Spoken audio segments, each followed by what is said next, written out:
Estamos ao vivo, direto de Santa Cruz do Sul, no dia 23 de janeiro de 2024. Bom dia, boa tarde, boa noite. Não sabemos quando nem onde você está vendo ou ouvindo esta live, este podcast, porque logo depois que essa live fica gravada no Instagram, mas também ela vai para o Spotify e você pode ouvir treinando, lavando louça, limpando a casa, fazendo qualquer coisa. E também a pedidos eu também estou colocando essa live no YouTube, porque tinha alguns alunos aí pedindo para colocar no YouTube, porque fica mais fácil de trabalhar e colocar no YouTube. Então, mais um canal aí de comunicação eu coloquei lá. Até essa é uma coisa que eventualmente aí eu vou colocar alguns vídeos extras aí no YouTube, porque eu tô afim, tô inspirado, eu preciso botar para fora o que eu tô aprendendo, preciso escoar isso, precisa transbordar a coisa, senão preciso botar para fora a gente precisa, para que a gente aprenda. O melhor método de aprendizado que a gente tem é ensinar alguém. Então, o que eu quero fazer com mais este canal é transbordar, é ensinar e aprender, principalmente. Então, gurizada, hoje, deixa eu dar uns bondinhos aqui, vamos lá, o que falaremos? Só deixa eu colocar aqui para você, se alguém quiser colocar alguma pergunta, deixa eu deixar fixada esta mensagem. Pode mandar perguntas. Tá. Vamos lá. Que hoje eu tenho umas coisas que, obviamente, eu acho legais, né? Então, cafezinho em mãos. Aliás, vocês estão tomando cafezinho aí ou já passou do horário? O que vocês estão fazendo neste exato momento, enquanto me vem? Pra galera que está online. Olha só. Deixa eu fazer uma linha de raciocínio aqui.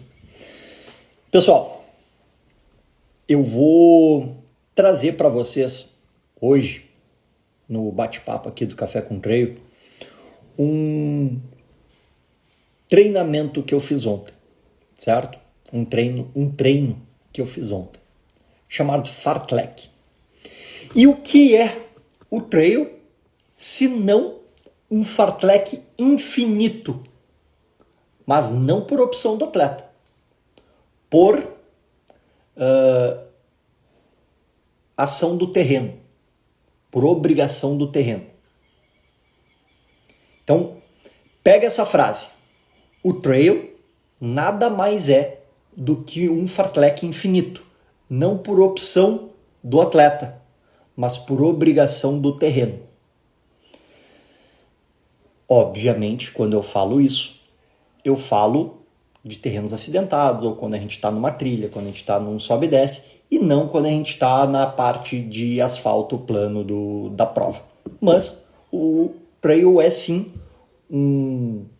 uma forma de corrida que ela é 100% fartlek. E por favor, eu vou deixar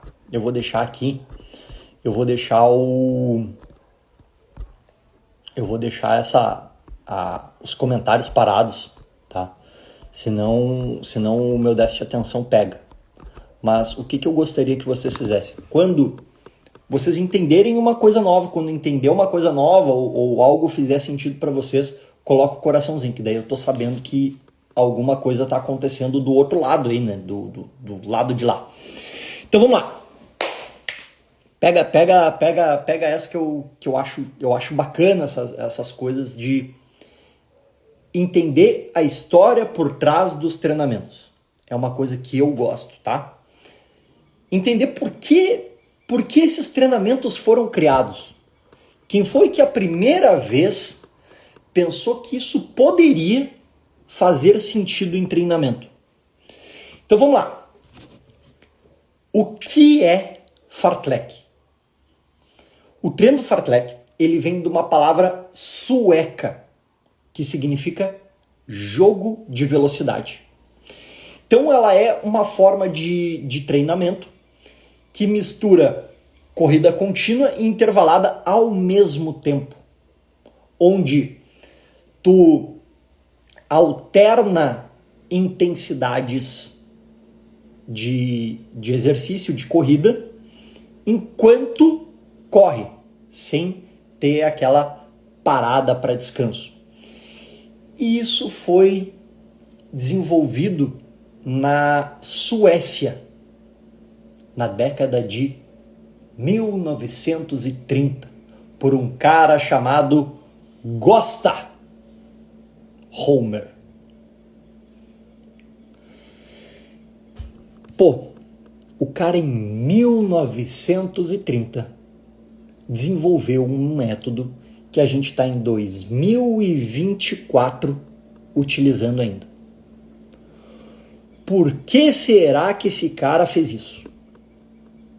Aliás, primeira coisa, tu sabia que fartlek significa jogo de velocidade? Ou, em outras traduções, brincadeira de velocidades? Se tu sabia, coloca um foguinho aí ou fala alguma coisa. Mas assim, eu acho sensacional pensar que um cara em 1930 influencia até hoje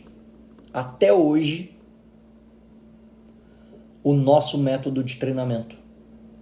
Não necessariamente o método, né? Não é um método especificamente, é uma forma de treinamento. E essa forma de treinamento ficou tão difundida que até hoje,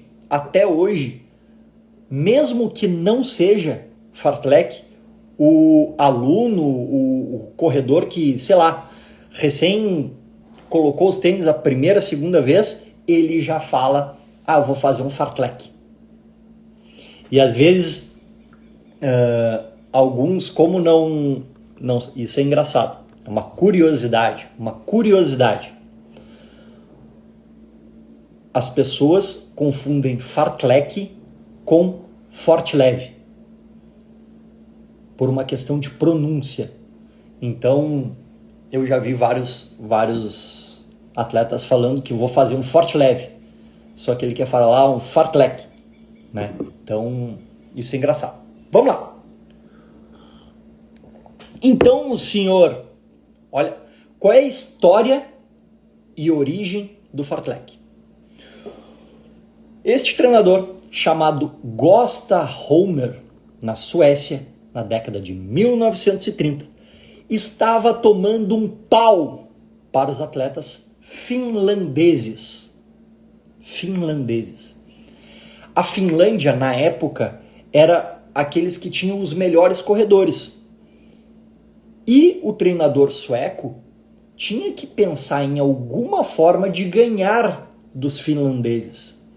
Então ele desenvolveu este tipo de treinamento, que se baseia numa combinação de treino aeróbio e anaeróbio ao mesmo tempo. Ou, para falar um pouquinho mais fácil, ele combina velocidade e resistência no mesmo treino.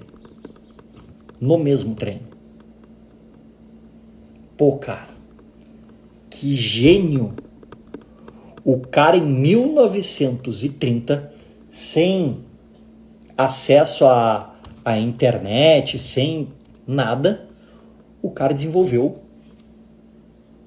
um tipo de treinamento que a gente usa em 2024. Em 2024. Cara, eu particularmente gosto de entender a história e entender por que que o cara desenvolveu isso. Entender o porquê. Né? Obviamente não se tem acesso a tipo um relato do cara, eu fiz isso por, né, tá na mente dele, mas enfim, os registros que a gente tem são esses. Tá. Vamos lá. Como fazer o treino fartlek?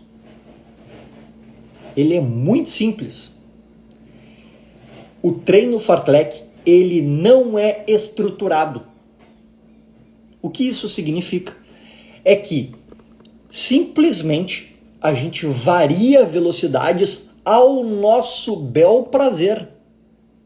A gente alterna intensidades mais altas e intensidades mais leves, de acordo com o que a gente quiser. Sem tempo, sem quilometragem, sem nada. Entendeu? Isto é fartlek. De novo, em uma forma mais resumida. Fartlek é uma alteração... Não ficou bom. Fartlek é uma alternância de velocidades sem nenhuma estrutura, seja de distância, seja de tempo.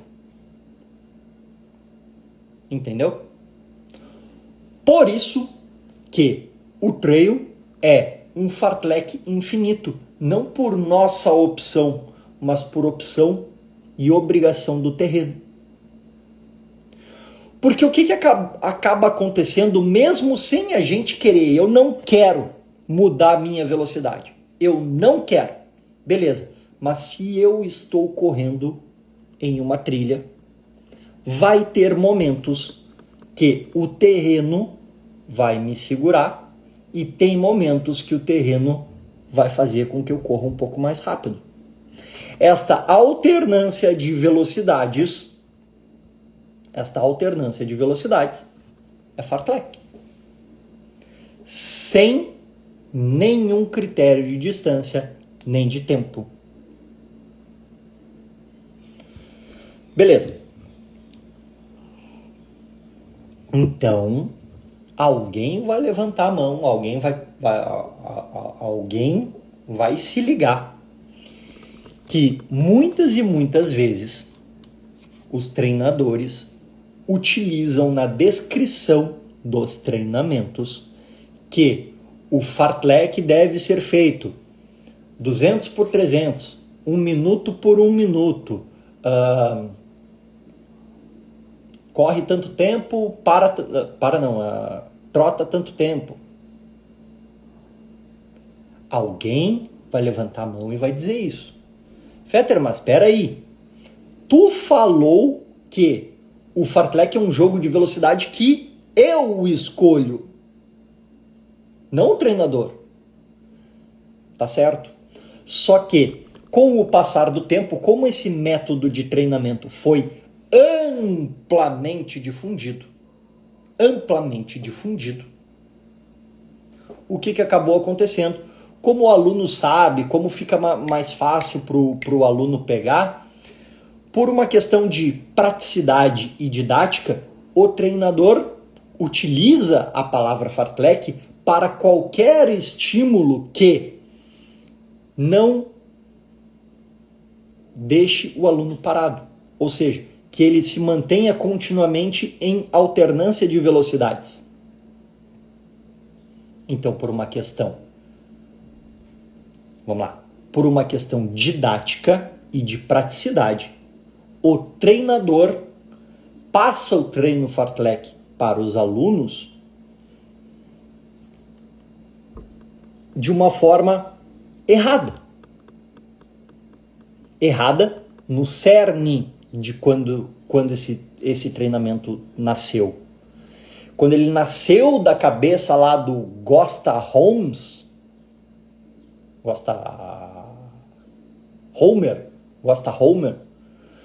quando este treinamento nasceu da cabeça do Gosta Homer, ele nasceu onde o atleta dizia qual seria a alternância de velocidade.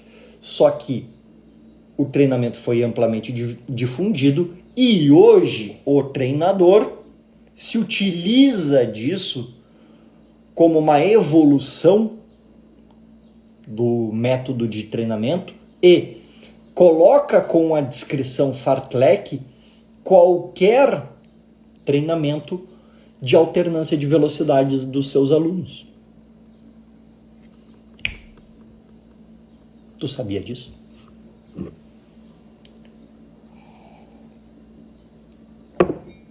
Vocês sabiam disso? Já tinham ideia desse método de treinamento, né? É um método de treinamento, na verdade. E aí, por que eu tô falando isso para vocês hoje? Porque ontem eu acabei fazendo um treino que se chama, né, fartlek. Não se chama não, mas assim, na praticidade se chama fartlek. Foi 1 minuto por 1 minuto. 1 minuto por 1 minuto. Meus alunos sabem que eu gosto bastante dessa parte do tempo, porque eu já expliquei aqui na live / podcast passado. Já expliquei. O nosso corpo, ele não entende distância. O nosso corpo, nosso metabolismo, ele só entende tempo. Ponto final. Ponto final. Beleza. Dito isso, é muito mais lógico que eu passe treinamentos por tempo e não por distância. Só que o nosso cérebro entende melhor a distância. Então podem ter certeza que quando eu passo treinos por distância, eu estou passando muito mais um treino para o teu cérebro. Quando é por tempo, eu estou passando mais para o teu metabolismo. Loucura, né, cara? Tem que... eu gosto disso, tá? Eu gosto de entender Por isso que eu tô contando a história do fartlek aqui para vocês. Para entender da onde que veio. Da onde que veio. Da onde que veio. E, cara, como é bom... como é bom... 1 minuto, né? 1 minuto é legal. 1 minuto é legal de fazer. 1 minuto é legal de fazer o fartlekzinho, né? Vamos colocar assim. Mas beleza. Outra história que eu quero contar aqui para vocês. Tá? Outra coisa que eu quero contar para vocês, mas pega a linha de raciocínio. Vamos lá. Tava lá fazendo o fartlek e esse 1 minuto por 1 minuto, ele era em terreno irregular. Era com subidas e descidas, ou seja, não interessava onde eu estava, quando desse 1 minuto forte, eu corria forte, seja em subida, seja em descida. Da mesma forma, quando era leve, eu corria leve, seja subida, seja descida. Certo? Passei treinos assim para alguns alunos aí na semana passada ou retrasada. Cara, é excelente.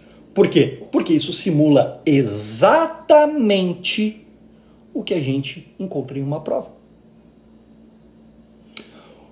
Oscilações de velocidade ou momentos que a gente precisa acelerar mesmo sendo uma subida. E se tu tiver disputando uma posição? E se tu tá, não sei, N situações podem acontecer numa prova. E todas as situações de prova, vamos lá, pega essa. Todas as situações de prova são colocadas em forma de pílulas / treinamento durante a semana de treinos dos alunos. Então, parte prática. O aluno vai ter momentos em que ele precisa mais do cérebro, de uma parte mais, vamos dizer assim. Vai ter momentos da prova em que o aluno precisa brigar com a sua mente. Lá no treinamento dele, em uma pequena pílula,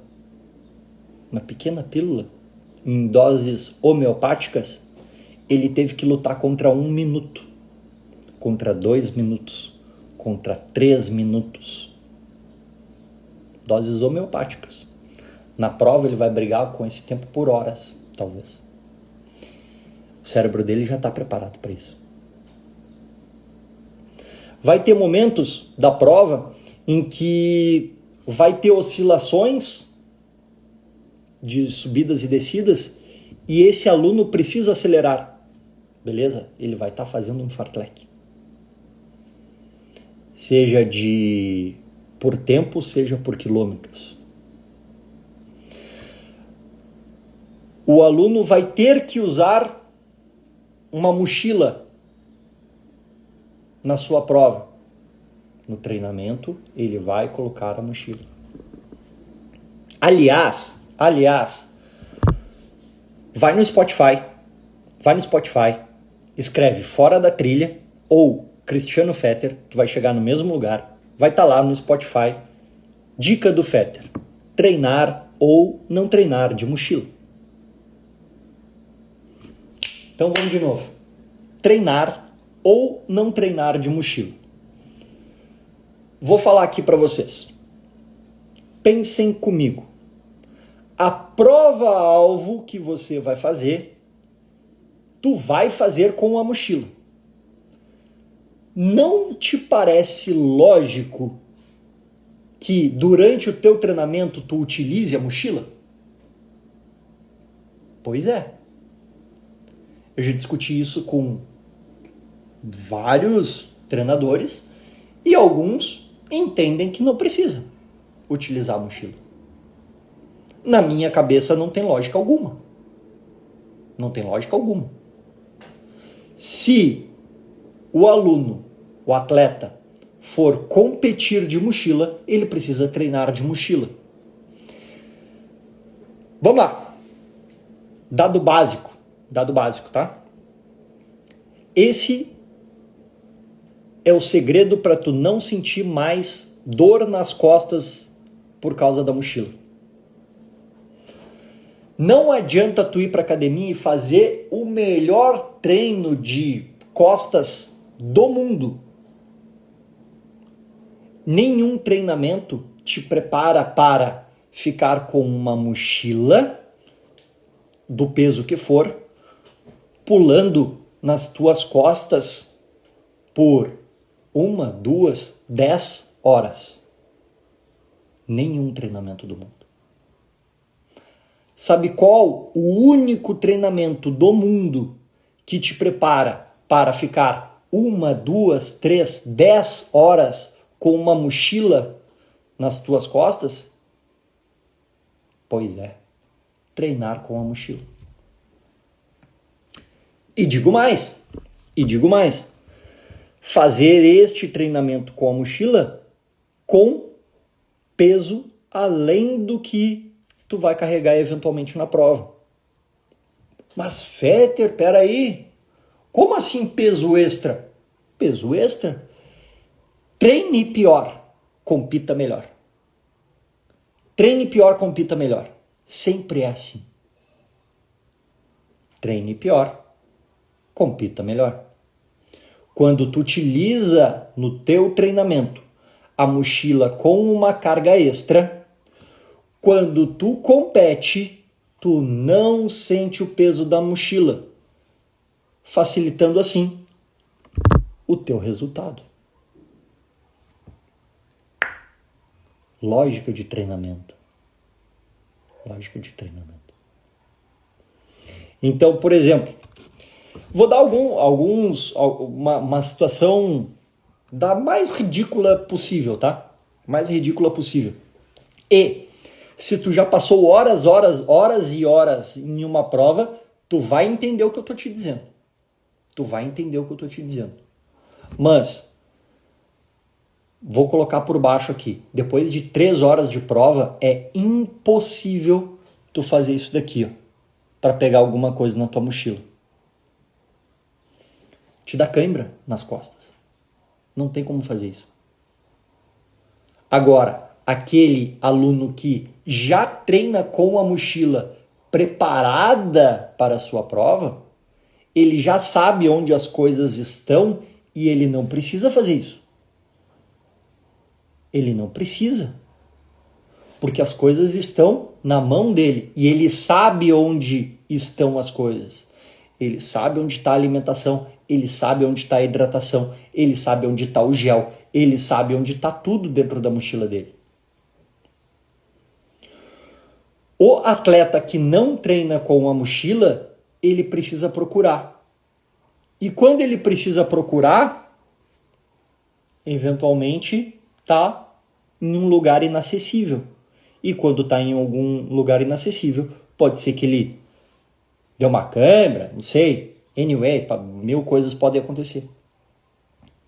Pode parecer besteira para muitos de vocês. Não tem problema. O dia que tu tiver problema, tu lembra de mim. Eu falo assim, pô, queria ter ouvido o Fetter naquela vez. Queria ter ouvido o Fetter. Então, eu utilizo a mochila como método de treinamento. Inclusive, colocando sobrecarga nela. Coloca 1 quilo a mais, 2 quilos a mais, até 3 quilos a mais. Isso para que o aluno, quando for competir, compita mais leve, sim. E, além disso, eu estou colocando uma carga no corpo dele que vai ajudar ele em um fortalecimento, entre aspas, de musculatura, articulação e tendões. Concorda comigo? Ou, tudo bem, eu entendo que lá no treino de força, tu vai treinar força e tal, blá, blá, blá, tudo certo. Mas, quando a gente vai para a prática da corrida, a gente passa horas e horas batendo os pés no chão, colocando o nosso tendão, a nossa musculatura e as nossas articulações em estresse.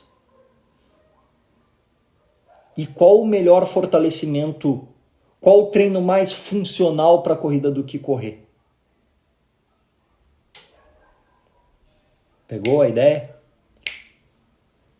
Hoje tá bom, gostei disso daí.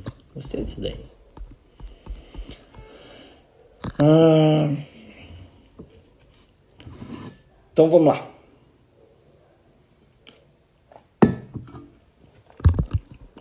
Deixa eu pensar. Acabei de chegar de um fartlek na chuva. Muito bom, gurizada. Tá, deixa eu...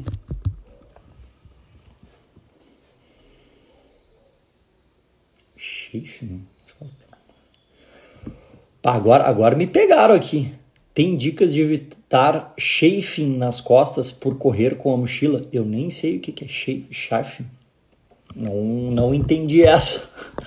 Mas tudo bem, então me explica aí que a gente tenta. Tentamos... olha aqui, ó. Perguntinha. Treinar com uma mochila com peso extra. Você é a favor? Sim, sou a favor. Isso existem evidências científicas de que quando tu coloca peso extra, o atleta fica mais eficiente. É só ir estudar. Só buscar. Só que não tem em português, tem que ser em inglês. Só buscar um pouquinho que o cara chega lá.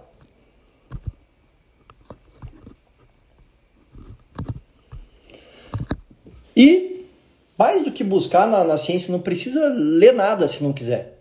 É só fazer o teste. Treine com a mochila, com peso extra, e vá competir. E aí tu me diz depois, na prática, como é que tu te sentiu. Vamos esquecer ciência, tá? Eu vou esquecer completamente a ciência. Eu vou jogar pro lado e vou esquecer que existe essa porra de ciência. Beleza. Eu vou esquecer que os caras foram lá, pesquisaram, fizeram 500 programas de treinamento com percentual de peso, viram que a economia de corrida piorava com a mochila, mas que depois melhorava, o atleta se acostumava. Eu vou esquecer tudo isso. Eu vou esquecer. Vou pegar só relato de atletas, na prática. Que daí os caras vêm, não, isso é teoria. Então tá bom, na prática. É só pegar 500 relatos de atletas meus, porque todos treinam assim. Eles falam, eu levo a mochilinha do amor no treino e quando eu vou competir, eu não sinto o peso da mochila. Tu quer algo melhor do que esse relato? É um relato prático.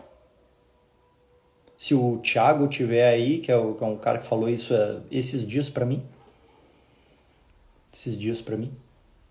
E eu utilizo como método de treinamento, inclusive daquele que não vai utilizar a mochila.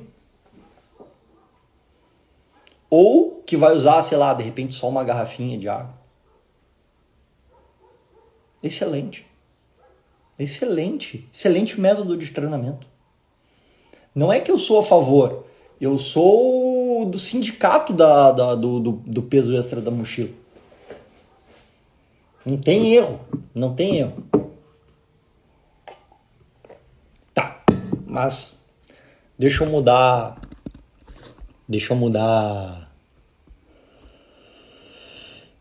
Chafing é aquela irritação na pele por abrasão de contato repetido.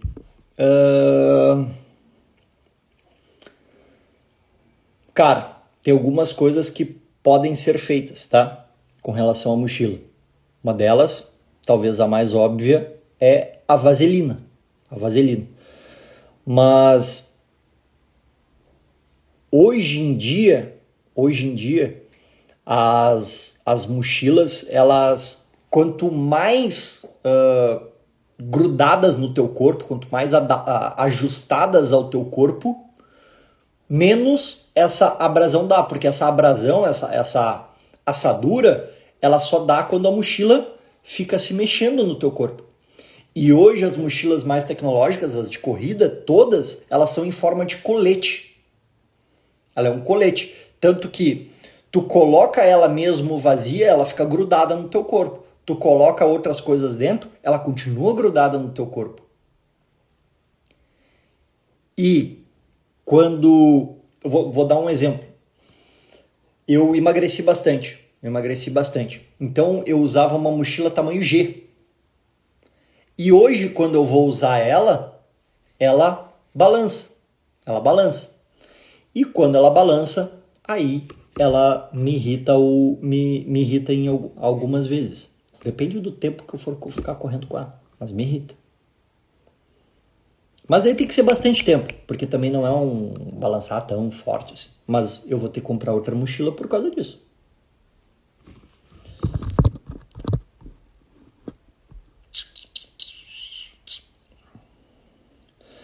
Tá, vamos lá. Treinamento com mochila é questão de se educar e carregar material de segurança, além da alimentação e hidratação. Marcelo, quando eu falo peso extra, cara, outra coisa que para mim é lógica. Lógica. A prova que eu vou fazer precisa de equipamentos obrigatórios. Vamos colocar kit de primeiros socorros. Kit de primeiros socorros, mesmo que a prova não te peça, eu acho que é interessante tu colocar para tua segurança.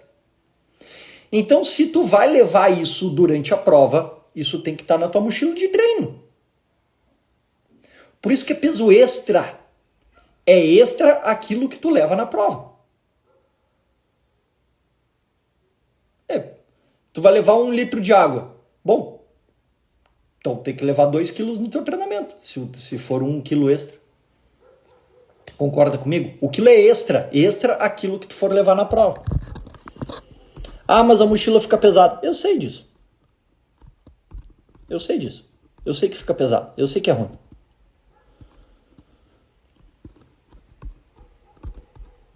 Cadê? Ó, o Thiago entrou aí. Ô, Thiago, por favor, escreve aqui o que tu acha do treino de mochila. Se tu compete mais leve ou não.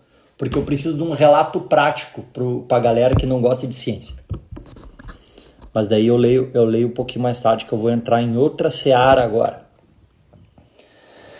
Beleza. Falei lá do fartlek, né? Jogo de velocidade, que o trail ele é um fartlek infinito, não por vontade própria, mas por obrigação do terreno. Beleza. E ontem, quando eu tava fazendo fartlek, tava um rapaz, o Jonas, tava fazendo junto comigo. É um guri muito rápido aqui de Santa Cruz, guri bom. Guri que tá puxando meus treinos. Guri muito bom, muito rápido. Facilidade de ser rápido. Beleza. A gente tava correndo e, obviamente, quando era forte, era forte. E quando era fraco, pum, eu reduzia. E ele assim, cara, ô Feder, vamos mais rápido, porque a gente tá correndo a mais de 6 por quilômetro. Eu falei, tá certo? É assim que é. Quando a gente faz esse jogo de velocidades, o forte precisa ser forte e o fraco precisa ser fraco. Ou leve precisa ser leve. Quando a gente faz o jogo de velocidades, o forte deve ser forte e o leve deve ser leve. Por quê? Porque pega a lógica do treinamento. A lógica desse treino, o método que veio lá do rapazinho lá do Gosta Homer. Ele veio para tu alternar a velocidade. Quanto mais tu alternar, mais tu tá treinando, maior é o teu espectro de treino. Quanto mais tu oscilar nas velocidades, melhor. E vejam só. O que vai mudar o teu resultado em 2024 não são os treinos fortes, são os treinos leves. O que vai mudar o teu jogo em 2024 não são os intervalados mais fortes, são respeitar os treinos leves.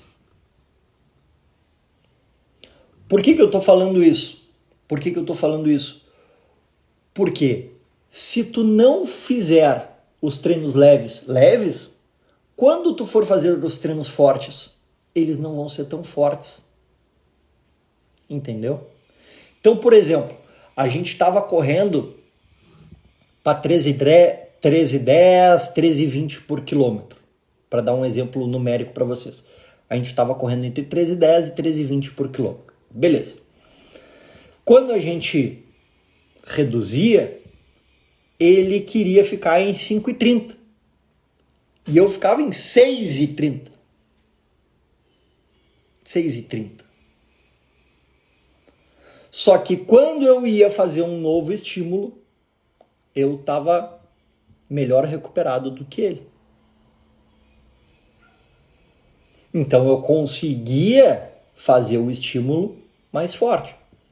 Óbvio que isso durou dois intervalados e ele acabou indo por mim e ficando do meu lado nos leves. Então, a gente se ajudou no treinamento. Ele me ajudava a correr mais rápido nos fortes e eu ajudava ele a correr mais leve nos leves. Porque se tu não entender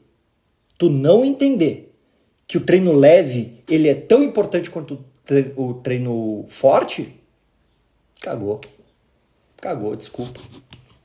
Errou tudo, não entendeu nada de treinamento. E aí não adianta tu comprar o melhor tênis de placa do mundo, não vai adiantar nada pra ti. Nada, não vai adiantar nada. Entenda uma coisa. Fazer os treinos nas intensidades corretas. Fetter, mas isso aí é besteira. Beleza, pega Kipchoge. Ele faz treinos para 2,30 por quilômetro, 2,20 por quilômetro. E quando ele vai correr leve, ele corre a 5,40, 5,50. De 2 para 5. De 2 para 5. Eu tava de 3 para 6. 6,5. E não era 3, era 13,5. Então 13,5 para 6,5. Quanto maior é esse espectro, melhor. E aí por que eu quero chamar a atenção da parte leve? E até falar aqui porque eu fiz uma live na semana passada e perguntaram sobre isso. Vocês já ouviram falar do método MAF? Do Maffetone? Pois é.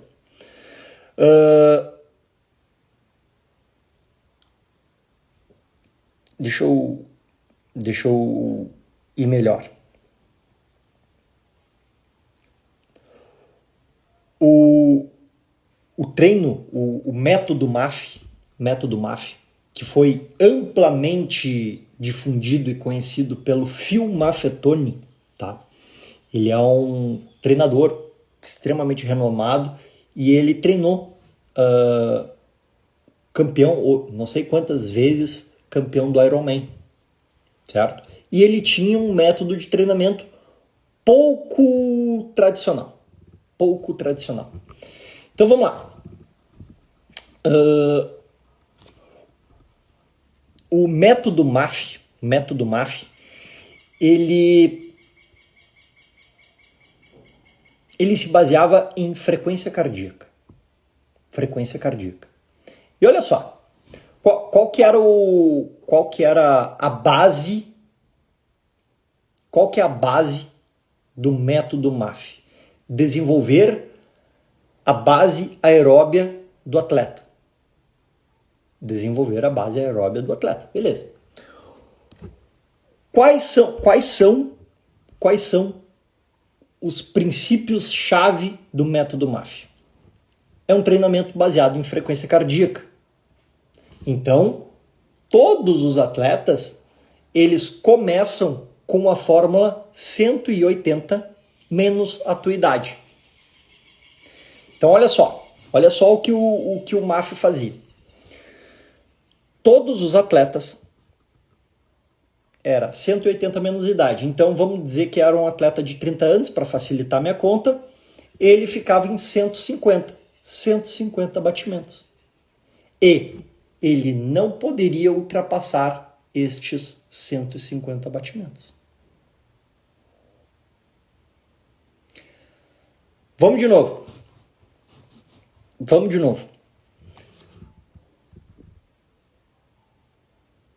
O método MAF, ele foi criado por Phil Maffetone, que se baseava em aumentar a base aeróbia do atleta.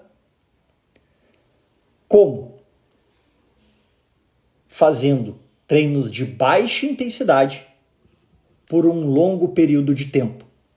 Ele utilizava a frequência cardíaca com a fórmula 180 menos a idade, então vamos colocar aqui um atleta de 30 anos, ele corria todos os treinamentos por tempo e até 150 batimentos. Ponto final. Esse é o método. Esse é o método. E olha só, por isso que eu estou dizendo que o que vai mudar o teu jogo em 2024 é entender os treinos leves. Porque, inclusive, o campeão do Ironman, campeão mundial do Ironman, já treinou somente em baixa intensidade. Peraí, como é que o campeão do Ironman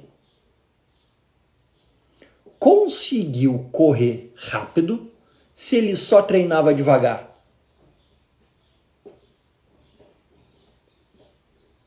Como é que ele fez isso? Porque Phil Maffetone conhecia muito de fisiologia, conhecia muito de metabolismo.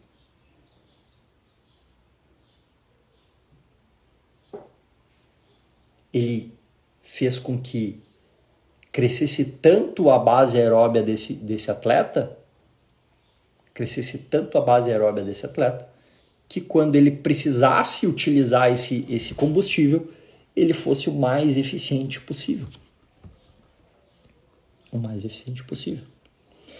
Então, se isso for... Olha só. Pega essa frase. Quanto mais treinado for o atleta, menos treinável ele é. Beleza. Então, se o campeão mundial do Ironman, que é um cara muito treinado,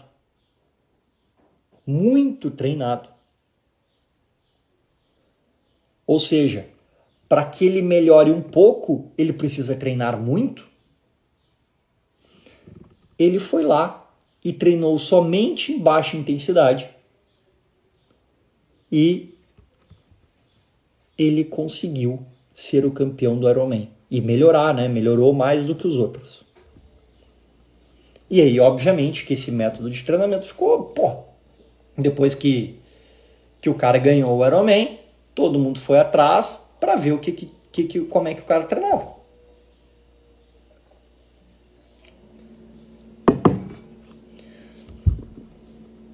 E aí descobriram isso. Mas tu, que é muito foda, não pode correr a 6:1, que é feio.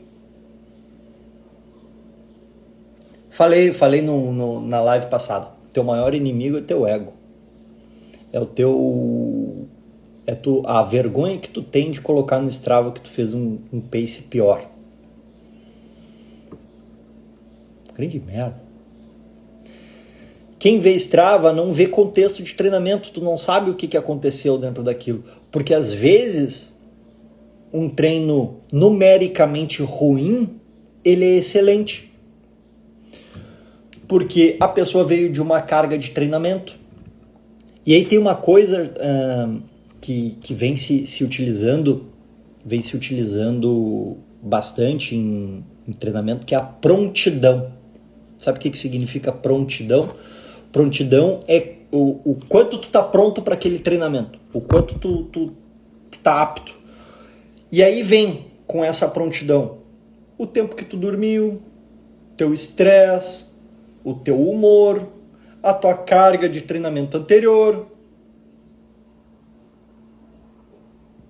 Então, quando a gente olha um treino, um ponto, a gente está vendo um ponto num espectro gigante. E aí parece em treinamento. Ouve essa analogia. Quando a gente olha um treino, é como se a gente estivesse olhando o Google Maps. E aí ele vai afastando, e a gente vai afastando e sai e vê os planetas e vê a galáxia toda. Pois é, quando a gente olha um treinamento é a mesma coisa. A gente está olhando um pontinho e a gente tem que começar a olhar o todo. o sono, a alimentação, o humor, a carga de treinamento anterior, a fase da periodização que tá. Tudo isso é contexto de treinamento. Tudo isso é contexto de treinamento. E quando a gente entende o contexto, a gente entende aquele ponto.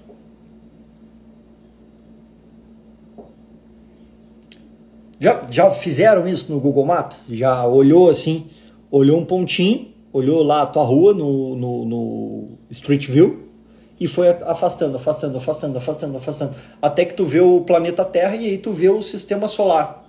E aí aquele troço é gigantesco. Tu acha mesmo que a tua casa lá naquele pontinho é tão importante assim? Nunca pensou nisso, né? Treinamento é a mesma coisa. Cara, sinceramente, quando eu olho um pontinho assim, o problema é quando esse pontinho foi afastando e eu tô vendo um planeta lá de problema. Não, quando eu vejo só uma casinha lá, pode ter a próxima semana, ter o próximo treino. Calma. Tá, mas vamos lá. Phil Maffetone treinou o campeão mundial de Ironman, baseando todo o treinamento no crescimento da base aeróbia desse atleta, utilizando a frequência cardíaca como limite, 180 menos a idade. Então, para ter um exemplo prático, um atleta de 30 anos, 150 batimentos, esse atleta não passa os 150 batimentos durante todo o treinamento. Quanto tempo de treinamento, Fetter? A gente consegue ver algumas adaptações de 4 a 8 semanas, mas para adaptações profundas de treinamento, 6 a 12 meses. E aí é que tá a pica. Quem é que aguenta ficar um ano só rodando a 150 batimentos? Tudo bem, e olha só, eu estou falando que o método de treinamento dele era em baixa intensidade. Eu não estou dizendo que era lento. Baixa intensidade, não estou dizendo que era lento.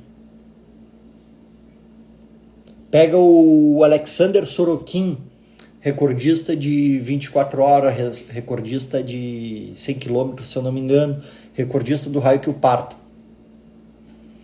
Rapazinho, eu acho que ele é da Lituânia e treina no Quênia. Ele corre a 130 batimentos a 4,8 por quilômetro.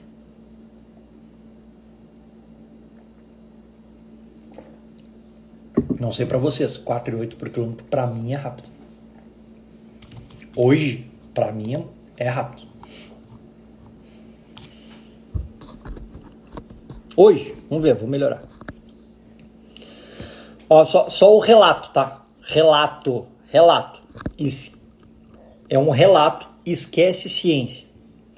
Treino com mochila mudou minha percepção de peso da mesma prova. Parece que nem estou usando. Peso extra é sempre a mais. Outra coisa muito legal que me fez perceber o que o peso muda na corrida. Mochila foi um baita incentivo para eu perder peso também.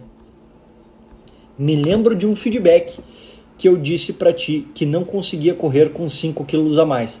Pensei, bom, se não dá para tirar a mochila, eu tenho que tirar isso de mim. Relato real, tá aí, escrito, rapazinho, o Thiago escreveu. Relato pessoal, não é ciência. Apesar da ciência ter várias evidências. É só colocar backpacking no PubMed e tu vai achar.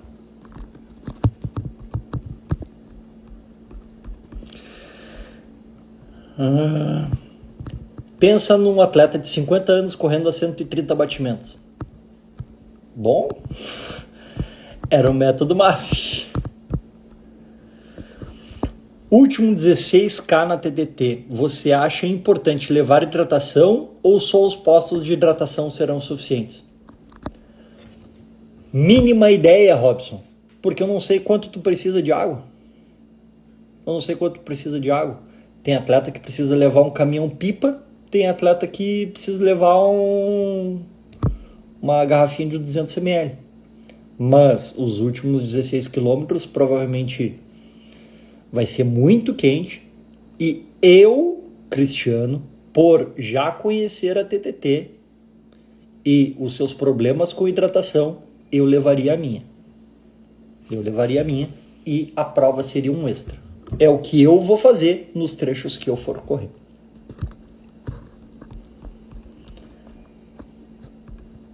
Bom dia, bonitão. Bom dia, Bertinha. Lindão. Tá. Mas vamos lá. Última coisa que eu quero falar. Era 3 coisas que eu queria falar hoje. Que tem uma certa lógica.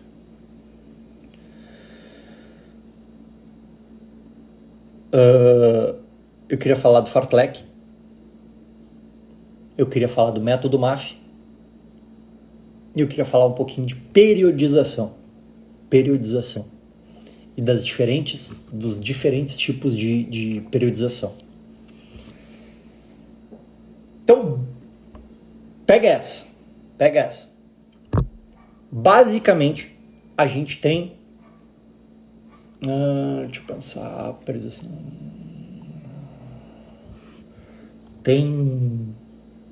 Tá. Pega essa. Basicamente, a gente tem 5 formas de periodização. 5 formatos de periodização. A periodização tradicional, certo? Que é aquela que a gente vai fazendo uma progressão de volume, né? Em baixa intensidade. E aí, quando o treino vai se aproximando mais da prova-alvo, vai tendo uma diminuição desse volume. Então, é um treino que faz uma base no início e como se fosse uma pirâmide. Ele faz uma base grande no início e quando vai se aproximando da prova-alvo, vai se colocando mais intensidade e menos volume. Tem a periodização não linear, ou ondulatória, certo? Que é uma periodização que faz isso daqui, ó. Então, tu aumenta o volume, depois tu diminui o volume, e aí a intensidade é a mesma coisa. Quando aumenta o volume, diminui a intensidade. Quando diminui o volume, aumenta a intensidade. E ele vai fazendo isso daqui ao longo de todo o ano. Tem a periodização em blocos. Então, tu pega um bloco, né, como se tu fosse desenvolver aquele atleta só numa coisa. Então, tu vai lá, base aeróbica, tu só treina base aeróbica. Velocidade, só velocidade. Força, só força. E tu vai fazendo blocos disso ao longo do treinamento. Tem a periodização reversa, que é o contrário da tradicional, aquela que eu falei para vocês, né? Que parece uma pirâmide. A reversa é o contrário. Tu vai colocando a intensidade primeiro, desenvolvendo a intensidade, a velocidade primeiro, e tu vai crescendo essa velocidade ou jogando essa velocidade cada vez para um volume um pouco maior. Ou seja, vamos dizer que tu desenvolve primeiro a velocidade em 1 minuto e lá no final da periodização tu tá em 10 minutos. Sei lá, algo assim só para ficar fácil a adaptação, o entendimento. E por último, né, o último tipo de periodização que a gente tem é a periodização flexível ou adaptativa, que é o que acaba acontecendo muito na prática, tá? Na prática de treinamento. Eu acho bonito que os caras vão lá. Agora estamos fazendo treino de base. Tá, é lindo, é maravilhoso. Só que o que acaba acontecendo na prática é muita periodização adaptativa. Qual que é a periodização adaptativa? Adaptar a realidade daquele aluno. Pô, se o cara se lesionou, se o cara teve algum problema, ou se o cara precisa desenvolver uma coisa aqui, uma coisa ali, e aí tu vai, dentro dos problemas, resolvendo os problemas. Entendeu? Periodização tradicional, periodização reversa, periodização adaptativa, periodização ondulatória e em blocos. São 5 formas de montar treinamento. 5 formas de montar treinamento. O que um treinador precisa fazer? Ele precisa entender cada uma delas. Porque cada atleta, ele se adapta com uma forma de treinamento. Por que eu estou falando isso? Porque ontem eu comecei a fazer as planilhas do mês de fevereiro. E, cara, eu tenho aluno que está fazendo periodização em bloco, eu tenho aluno que está fazendo a tradicional, eu tenho aluno que está fazendo não linear. Não, aliás, ali, não, ó, tem aluno fazendo em blocos, tem aluno fazendo adaptativa, tem aluno fazendo a reversa, que eu gosto muito da reversa, e em blocos. A que menos tem é tradicional. Em 1 ou 2, eu acho só. Uma loucura. Então tem 5 formas de treinamento e eu estou usando 5 formas de periodização diferentes dentro da assessoria. Porque as pessoas são diferentes. Porque as pessoas têm aluno que a prova-alvo é agora em fevereiro. Tem aluno que a prova-alvo é a TTT agora. Tem aluno que a primeira prova-alvo é só em abril. Como é que esses caras estão fazendo o mesmo tipo de treinamento? Explica. Tá todo mundo na base. Aí o cara que vai fazer TTT tá na base ainda. De sacanagem, né? Aí o cara que vai fazer La Misión Argentina, que é agora em fevereiro, se não me engano. Fevereiro. O cara tá... sei lá o que passa na cabeça. Tem 5 formas de periodização. Olha só. Tem 5 formas de periodização. Vamos de novo. Periodização tradicional, periodização reversa, periodização adaptativa, periodização em blocos e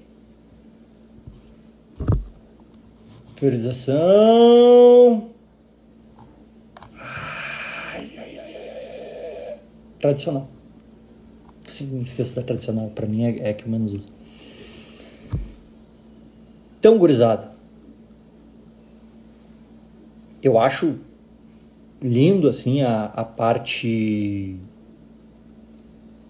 de marketing, assim, agora estamos todos fazendo o trabalho de base. Só que pode ser que o aluno não esteja na base. Então, o que é mais importante do que isso é o treinador entender como funciona cada uma dessas periodizações e aplicar isso dentro do que for o contexto de treinamento do atleta. Simples assim.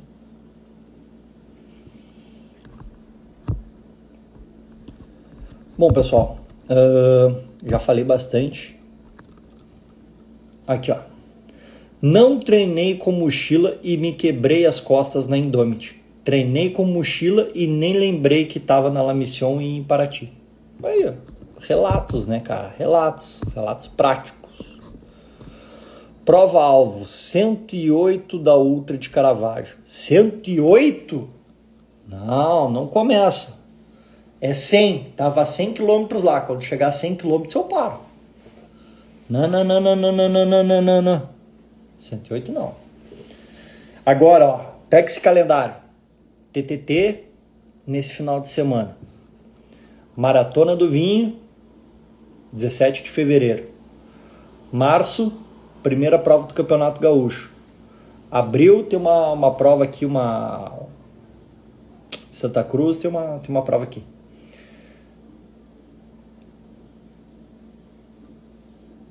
E abriu a Maratona de Mendoza.